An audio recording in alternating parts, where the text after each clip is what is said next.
দরজা খুলে দাও। এই না দরজা খুলে দেওয়ার কথা বললেন, রাধে ক্ষমা করো। গোবিন্দ বলেছে তার বাবাও যদি আসে, মানে নন্দ ঘোষ যদি আসে, তবু দরজা যেন না খুলে দেওয়া হয়। এবার রাধারানী ক্রোধান্বিত হয়ে শ্রীরামকে অভিশাপ দিলে যে তুমি আমার অসুর প্রবৃত্তি আচরণ করলে অভিশাপ দিলাম, তোমাকে অসুর কুলে জন্ম নিতে হবে, পরবর্তীতে শঙ্খচূড় দৈত্য কুলে জন্ম নিতে হবে। এখন শ্রীরাম ডেকে বলছে, রাধে আমি কোনো অপরাধ করলাম না, তুমি না জেনে না বুঝে অভিশাপ দিলে, আমি তো ছাড়ার পাত্র নয়, আমি তোমাকে অভিশাপ দিলাম কি যে কৃষ্ণকে দর্শন না করে তুমি এক মুহূর্ত থাকতে পারো না। এই বৃন্দাবনের মাটিতে শত বছর সে কৃষ্ণ হারা হয়ে থাকতে হবে, থাকতে হবে, থাকতে হবে।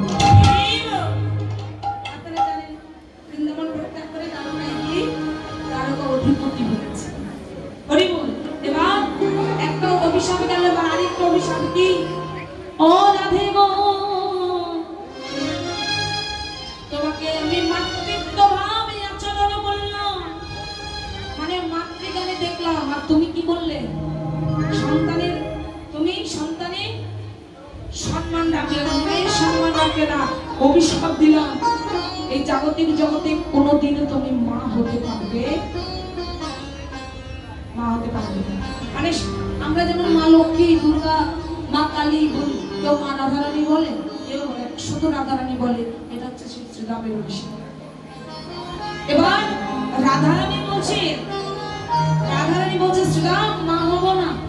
যারা ভক্ত তারা জাগতিক সুখ চায় না, মা হতে চায় না, কিন্তু যে অভিশাপটা দিলি যে আমি গোবিন্দকে হারা হয়ে থাকবো, এই অভিশাপটা তুই ফিরে দিয়েছিলাম, আমি থাকতে পারবো না আমার গোবিন্দকে ছাড়া।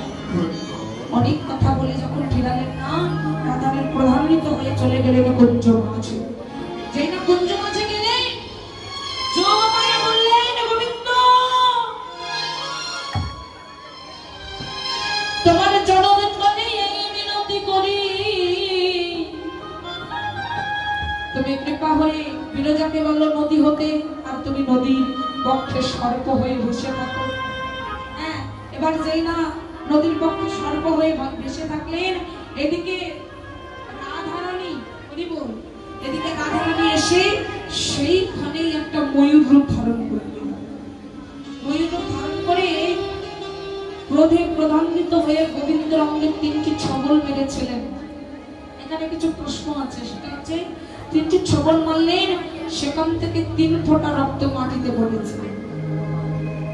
ভক্তিশাস্ত্র বলে এই রাধা গোবিন্দের লীলা কিন্তু এই যা দাপর যুগের নয়, সেটা সত্য যুগ থেকে আসছে, কিন্তু প্রকাশিত হয়েছে দাপর যুগে। 3টি বস্তুর সৃষ্টি কি কি? একটা হচ্ছে শ্বেত চন্দন, একটা হচ্ছে রক্ত চন্দন, আরেকটা হচ্ছে সিঁদুর। এটা হচ্ছে বাহ্যিক ভাষা।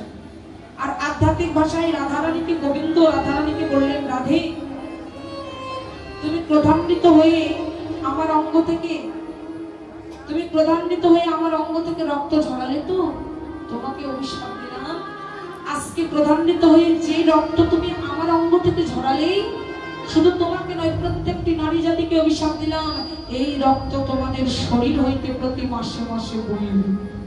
অর্থাৎ আমার মায়েরা, নারীরা যে ঋতুপতি হয় সেটাকে প্রমাণ করলেন ভক্তাদি ভগবান। কিন্তু এই অবস্থায় প্রত্যেকটি নারী থাকবে সুপবিত্র।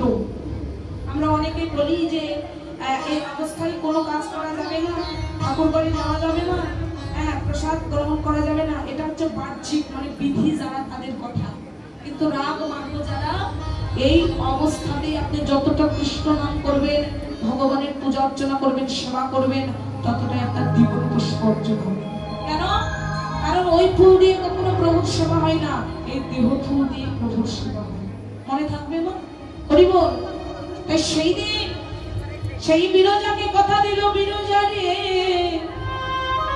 তোর তো মনের আশা আমাকে পাওয়ার, আমাকে গোবিন্দকে পাওয়ার, তোকে আশীর্বাদ করলাম, পরবর্তীতে তুই হবি সেই সুরধনী গঙ্গার কুল, সেই সুরধনী নদী, সেখান থেকে তুই যুগল চরণ পাবি। হরি বল। তাই সেই বৃন্দাবন ভাবে বিভান হয়ে সুরধনীকে ডেকে বলছে, যমুনা কি আমার সেই যমুনা যাকে পূর্বে আমি কথা দিয়েছিলাম? হ্যাঁ, তুমি সেই যমুনা? কৃপা করে করুণা করে বল। এবার দর্শন করে সামনে দেখছে ফুলের বাগান, ওই ফুলের বাগানকে দর্শন করে দেখছে।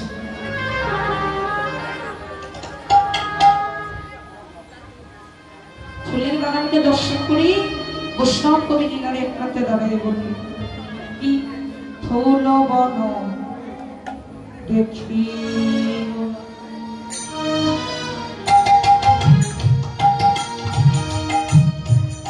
সুমিলি করিয়া